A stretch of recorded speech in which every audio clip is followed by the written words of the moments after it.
ইলিশ মাছ কিনলে আর যে রেসিপি করি না কেন সরষে ইলিশ তো করতেই হবে। আমাদের এবছরের এই প্রথম ইলিশ খাওয়া। আর যাই হোক না কেন বর সিজনের খাবারগুলো খাওয়ানোর চেষ্টা করে কষ্ট হলেও কেন বললাম, কারণ কি মধ্যবিত্তদের একার ইনকামের পর দিয়ে সংসার চালাতে গেলে এই দামি দামি মাছ মাংস খেতে গেলে কিন্তু একটু হলেও ভাবতে হয়। যাই হোক, আজকের দুপুরের মেনু কিন্তু পুরোই জমজমাট। একটা হচ্ছে সরষে ইলিশ আর সাথে আছে গুলে মাছের ভুনা।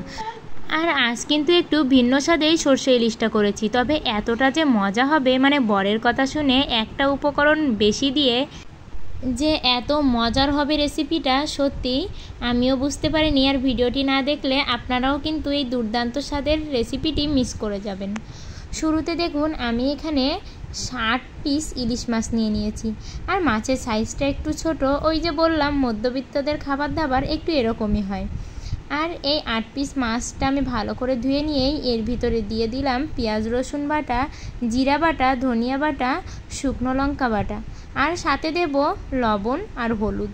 এই মশলাগুলো দিয়ে আমি ভালো করে মাছটাকে আগে ম্যারিনেট করে নেব, মানে মাছটাকে ভালো করে মাখিয়ে নেব।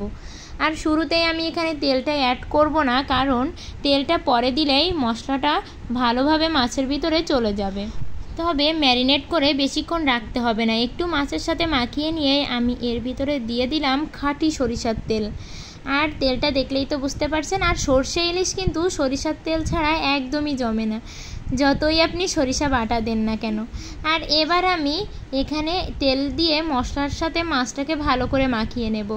আর এই রেসিপিটার কিন্তু কিছু সিক্রেট ব্যাপার আছে। অনেকের আছে সরিষা রান্না করতে গেলে তেতো হয়, ভালো লাগে না, আবার অনেকের ক্ষেত্রে আছে টেস্ট ভালো আসে না। তবে এই প্রসেসগুলো ফলো করলে টেস্ট অবশ্যই ভালো আসবে। আমি কিন্তু এখানে একদমই সরিষা বাটা এখন দেবই না, আমি মশলা কষানোর পরে সরিষা বাটাটা দেব। আর এবার দেখুন আমি তো জানিই না, মানে জানতামই না যে সরষে ইলিশের ভিতরে দুধ দিলে এর স্বাদটা দ্বিগুণ বেড়ে যায়।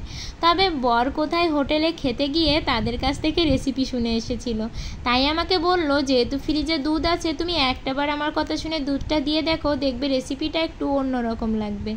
আর তাই তো আমি এখানে খানিকটা গরুর দুধ দিয়ে দিলাম। আর দুধ দেওয়ার সাথে সাথে দেখুন কালারটা কিন্তু একদমই চেঞ্জ হয়ে গেল। আর এবার এই দুধ দেওয়ার পরে এই যে জল জল ভাব এসেছে, এই জলেই কিন্তু এই মাছগুলো এবং মশলাটা পুরো ভালো করে কষিয়ে নিয়ে একদম তেল ছাড়া পর্যন্ত অপেক্ষা করব। আর এর ভিতরে আমি 4টে চেরা কাঁচা লঙ্কা দিয়ে দিলাম। আর দেখুন মশলাটা কিন্তু বেশ সুন্দর করে কষে এসেছে, তেল ছেড়ে দিয়েছে এবং কালারটা দেখুন মনে হচ্ছে এখনই খাওয়া যাবে। আর যখন সেই দুধ সহ মশলাটা কষে এভাবে তেল ছেড়ে দেবে খুব ভালো করে, তখনই কিন্তু আমি এখানে সর্ষে বাটার ভিতরে কিছুটা পরিমাণ জল দিয়ে আমি তরকারির ভিতর দিয়ে দিলাম। আর এই মাছটা কিন্তু একটু আলতোভাবে নাড়বেন, না হলে কিন্তু ভেঙে যেতে পারে। আর এবার আমি এভাবে রান্না করতে থাকবো। আর এটা যেহেতু অনেক মশলা দেওয়া, তাই কিন্তু একটু অল্প আঁচেই রান্না করতে হবে, তাহলে রান্নার টেস্ট ভালো আসবে। আর দেখুন এভাবে কিন্তু আবার একটু একটু তেল ছেড়ে দেবে, তখনই আমি তরকারিটা নামিয়ে নেব। আর কালারটা দেখুন জাস্ট ওয়াও, এতটা সুন্দর, মানে সত্যি রেসিপিটা যে এত মজা লেগেছিল অবশ্যই বলবো আপনারা এইভাবে একবার হলেও এই রেসিপিটা এই প্রসেসে খেয়ে দেখবেন।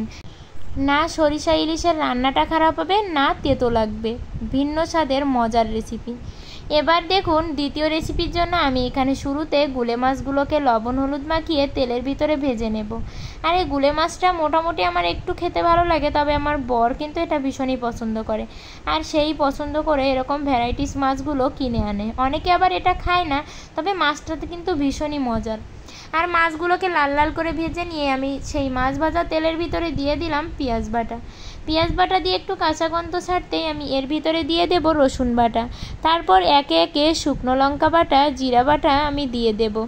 আর দিয়ে এগুলোকে ভালো করে নেড়ে চেড়ে আমি এর ভিতর দিয়ে দেব পরিমাণ মতো হলুদ আর পরিমাণ মতো লবণ হলুদ দিয়ে আমি মশলাটা একটু ভেজে নিয়েই এর ভিতরে দেব জল দিয়ে আমি মশলাটাকে ভালো করে কষিয়ে নেব যতক্ষণ না পর্যন্ত এটা তেল ছেড়ে দেয়।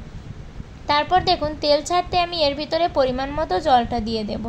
আর এখানে আমার প্রিয় বন্ধুদের বলতে চাই, আমার ভিডিওগুলো ভালো লাগলে অবশ্যই লাইক করবেন, কমেন্ট আপনাদের ব্যক্তিগত মতামত জানাবেন, আর আমার চ্যানেলটি সাবস্ক্রাইব করে পাশের ঘন্টাটি বাজিয়ে অল অপশানে সেট দিয়ে রাখবেন। আর এই যে ঝোলটায় ফুটে আসতে আমি মাছ ছেড়ে দিলাম, আর মাছটা এভাবে রান্না করতে থাকবো যতক্ষণ না পর্যন্ত গ্রেভিটা একটু ঘন হয়ে আসে আর উপর থেকে তেল ভেসে না ওঠে।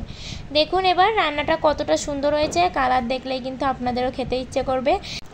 তাই বলবো এই মজার রেসিপি দুটো মিস না করে তাড়াতাড়ি রান্না করে খেয়ে আমাকে জানাবেন। সবাই ভালো থাকবেন।